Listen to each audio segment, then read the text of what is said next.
अकाल मृत्यु वो मरे जो काम करे चंडाल का, और काल भी उसका क्या बिगाड़े जो भक्त हो साक्षात महाकाल का। और उन्हीं महाकाल के आह्वान करते हुए रामगढ़ जिला वासियों के सुख समृद्धि और शांति की कामना के साथ लगातार रामगढ़ बचाओ संघर्ष समिति, जिसके नाम में ही बचाने की कल्पना है, तो रामगढ़ बचाओ संघर्ष समिति के द्वारा निरंतर आज 7वें वर्ष देवों के देव महादेव महाकाल का महाकाल महोत्सव मनाया जाता आ रहा है। और आज 7वां वर्ष है। बड़े ही धूमधाम के साथ यहाँ पर प्रभु भोलेनाथ का आज यहाँ पर श्रृंगार किया गया, जिसके नज़ारे को आप साइड के पैनल में देख सकते हैं कि किस प्रकार से बाबा भोले आज खूबसूरत श्रृंगार में विराज रहे हैं। वहीं उसके बाद भव्य आरती का भी आयोजन किया गया। और इस दरमियान रामगढ़ के एक से बढ़कर एक दिग्गज और खुद सांसद महोदय मनीष जायसवाल का यहाँ पर आगमन हुआ। उसके बाद जिला उपायुक्त के द्वारा भव्य भंडारे का भी शुभ उद्घाटन किया गया और बड़ी तादाद में क्षेत्रवासी यहाँ पर पहुँचते हैं और उनके बीच भंडारे का वितरण किया जाता है। यहाँ पर हमारे साथ धनंजय कुमार पुटुस महाकाल के चित्र के सामने मौजूद हैं। पुटुस जी, बहुत बहुत बधाई, 7 वर्ष आपने पूरा कर लिया। महाकाल का यहाँ पर कार्यक्रम हुआ, बिना किसी विघ्न के, क्षेत्रवासियों के सुख समृद्धि की कामना के साथ ये कार्यक्रम आपका चल रहा है। क्या कुछ मन में भाव था जो एकाएक 7 वर्ष पहले ऐसा आपने उठाया था कि बीड़ा लिया था कि हम ऐसा करेंगे? सबसे पहले तो मैं तमाम जिला वासियों के सुख समृद्धि और शांति की कामना भोलेनाथ से करता हूँ। ऐसा विनीत जी कि हम लोग हमेशा नए साल में, जो अंग्रेजी नव वर्ष होता है, साल के शुरुआत में युवा लोग पिकनिक पे जाते हैं, पार्टी करते हैं, दारू मांस का सेवन करते हैं और आपस में लड़ाई झगड़ा करते हैं। इससे साल का शुरुआत ही ख़राब हो जाता है, नेगेटिव रूप में चला जाता है। तो हम लोग सोचे क्यों ना हम लोग एक कुछ सकारात्मक काम किया जाए और जितने भी यहाँ क्षेत्र के लोग उसके सुख और समृद्धि की और शांति की कामना की जाए। तो इसी में हम सभी युवाओं की टोली ने एक बार संकल्प लिया कि हम लोग साल के शुरुआत में महाकाल महोत्सव मनाएंगे और पूजा, भव्य आरती और महाश्रृंगार और रुद्राभिषेक के बाद जितना ज़्यादा हो सके, जितना भोलेनाथ का आदेश हो, उतने लोगों का हम लोग भोजन करा करके, प्रसाद वितरण करके उन लोगों का सेवा कर सके। इससे पूरे साल हम लोग सकारात्मक रह सकते हैं। तो इसी उद्देश्य के साथ हम लोग महाकाल महोत्सव का शुभ आरंभ किए और रामगढ़ वासियों के, यहाँ के सभी छोटे बड़े भाइयों और व्यापारियों, सभी लोगों का साथ मिलता रहा है और जिसका नतीजा क्या 7वां साल महाकाल महोत्सव। इस तरह का जब कार्यक्रम आप करते हैं तो कैसा मन में कैसी अनुभूति होती है, खास करके एक युवा वर्ग? जबकि सनातन धर्म और हिंदू धर्म की बात करें तो युवाओं का कहीं ना कहीं भटकाव है, वो अपने धर्म से दूर होते जा रहे हैं, लेकिन उस बीच में आप एक युवा हैं, युवा नेता के रूप में आप सामने आते हैं और वैसे में जब आप इस तरह का करते हैं तो कैसी अनुभूति होती है, कैसा फीलिंग्स होता है? ये देखिए, हम अपना पर्सनल एक्सपीरियंस बताते हैं कि जब आप सामाजिक जो जीवन जीते हैं या सांसारिक जीवन जीते हैं और पूरे ये जो माया के चक्र में फंसते हैं, सब तरफ से प्रयास कर लीजिए, कहीं सफलता नहीं मिलेगी, फिर महादेव के शरण में अपने आप को निछावर कर दीजिए, ऑटोमेटिक ही सारा काम आपका होने लगेगा। और मैं युवाओं से भी कहना चाहता हूँ कि सभी काम कीजिए, आगे बढ़ने का काम कीजिए, लेकिन अपने भोलेनाथ को भी मत भूलिए, क्योंकि भोले के शरण में जो रहेगा उसे सक्सेस आज नहीं तो कल होना ही होना है। और जब हम लोग ये आयोजन कराते हैं, जब देखते हैं दूर दराज से गोला, चितरपुर, दुलमी, पतरातू, मांडू के लोग आते हैं दूर दराज से, तारीख को याद रखते हैं कि साल का पहला सोमवारी को जाना है, तो बड़ा खुशी होता है कि चलिए भोलेनाथ का आशीर्वाद सब पे मिल रहा है। कितना जरूरी है इस प्रकार का धार्मिक कार्यक्रम होना, और खास करके फिर से युवाओं पर जोर देंगे, युवाओं के लिए कितना महत्वपूर्ण है? युवाओं के लिए खास करके सबसे ज़्यादा महत्वपूर्ण इसलिए हो जाता है क्योंकि यूथ का जो माइंड होता है वो खाली दिमाग शैतान का होता है और कहीं ना कहीं वो खूंटा में बंद के रहना होगा।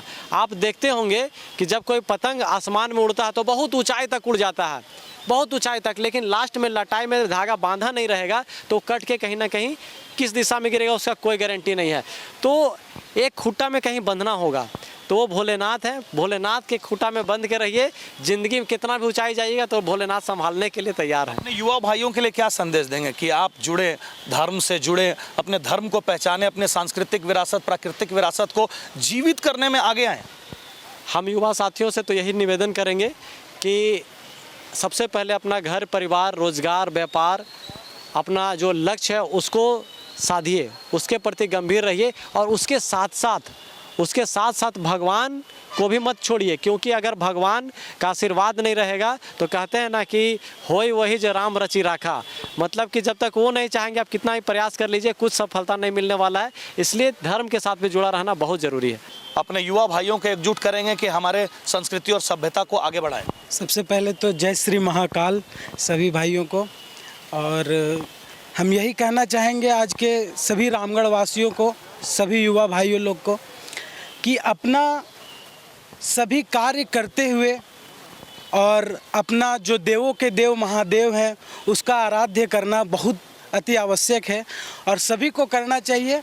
इससे जैसे कि हमारे जो केंद्रीय अध्यक्ष हैं धनंजय कुमार पुटुस जी भैया के द्वारा ये रुद्राभिषेक का आयोजन किया गया, रुद्राभिषेक हुआ, तो रुद्राभिषेक करने से सभी प्रकार का जो रोग दोष कष्ट होता है उसका निवारण होता है। तो इसलिए सभी को, हम सभी सनातन भाइयों से और युवाओं से यह कहना चाहेंगे कि उन्हें महाकाल का रुद्राभिषेक और पूजा में करना चाहिए, अति आवश्यक। बिल्कुल। यहाँ पर उनकी पत्नी मतलब अर्ध अंगिनी मौजूद है। यहाँ पर पति के साथ में आप लगातार कंधे से कंधा और कदम से कदम मिलाकर चलती हैं। इस प्रकार का धार्मिक कार्यक्रम होता है, साथ रहती हैं, कैसा लगता है? बहुत अच्छा लगता है। क्या कहना और कुछ नहीं, बस इनके साथ ही रहना है जीवन भर, तो बस वो तो आप रह चुकी हैं। बस अब मेरे साथ एक बुद्धिजीवी यहाँ पर कुलदीप जी मौजूद हुए हैं। कुलदीप जी, ये कार्यक्रम यहाँ पर 6 साल के बाद आज 7वां साल भी सफलतापूर्वक हो गया, क्या कहना चाहेंगे? ऐसा कार्यक्रम कितना जरूरी है और क्या कहना चाहेंगे रामगढ़ बचाओ संघर्ष समिति और पुटुस के लिए? इसके लिए मैं धन्यवाद देना चाहता हूं धनंजय जी को कि इस तरह का कार्यक्रम करने के लिए तहे दिल से धन्यवाद देता हूं। इनका समिति के भी जितने सदस्य हैं उसे भी तहे दिल से धन्यवाद देता हूं। अभी लोग इतना अनिय हो गया है कि इस तरह का कार्यक्रम करने के लिए बहुत पीछे हटता है, लोग करना नहीं चाहता है कि कैसे करें क्या करें, लेकिन इनके अगुवाई में इस तरह का कार्यक्रम हो रहा है, महाकाल का आरती हो रहा है, भव्य आरती हो रहा है, इससे बड़ा और कुछ नहीं हो सकता है। महाकाल महोत्सव के दरमियान एक से बढ़कर एक धार्मिक कार्यक्रम भी हो रहा है, जिसके नज़ारे को भी आप देख सकते हैं कि चंदन, उनकी पत्नी और उनके टीम के द्वारा यहाँ पर भजन संध्या का भी आयोजन किया गया है और उनकी माताश्री और पिताजी यहाँ पर मौजूद हैं। कोई बात नहीं, कैसा अच्छा लगता है इस तरह प्रकार का बेटा के द्वारा कार्यक्रम किया जा रहा है? बहुत अच्छा लगता है बेटा। क्या कहना चाहिए? महाकाल बहुत अच्छा करता है, ये करता है जो हमको बहुत खुशी अच्छा, होता है। आप पुराने लोग हैं, महाकाल का पूजा करने से क्या फायदा होता है? का हो बहन, भोले बाबा की पूजा, महाकाल जी के अच्छा लगता है। उसको पर ढरेंगे तो है ना, उसको पर बनाइए देंगे, ढरेंगे उसको पर महाकाल बाबा उसको पर भी ख्याल कर दे। 7 साल से करते हैं। क्या लगता है बेटा के द्वारा इस तरह से लगा? बहुत बढ़िया, बहुत बढ़िया लगता है। माने इस तरह के आयोजन करने से देश दुनिया में शांति समृद्धि के लिए करता है, तो बढ़िया है। और यहाँ पर बलजीत सिंह जी मौजूद हैं, महाकाल के आरती में शामिल होने पहुंचे हैं। महाकाल महोत्सव मना रहे हैं आप लोग, कैसा लगता है? यहाँ पर लगातार 6-7 साल से 7वां साल है, लगातार हो रहा है। महाकाल का जहाँ पूजा होता है वहाँ काल कम रहता है और रामगढ़ जैसे जगह में हो रहा है। अगर कोई नौजवान, कोई बच्चा अगर सही रास्ते लग करके महाकाल की पूजा में लगा, आराधना में लगा तो अच्छा बात है। कम से कम रास्ता गलत तो नहीं भटकेगा, सही रास्ते में काम लोग करेगा, लोग अच्छा है। देश दुनिया के लिए बात, क्षेत्र के लिए बात, अगर वायुमंडल में अच्छी बात आती है तो अच्छे अच्छे लोग यहाँ अच्छी बातें करेंगे, अच्छा काम होगा और रामगढ़ का विकास होगा। इसी तरह चल रहा है, जहाँ महाकाल का हाथ रहेगा तो वहाँ काल बहुत दूर रहता है। बिल्कुल बिल्कुल।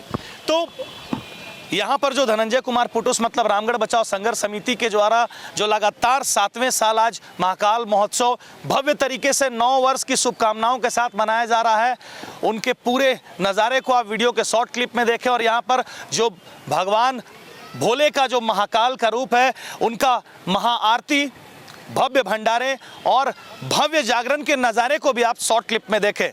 धन्यवाद।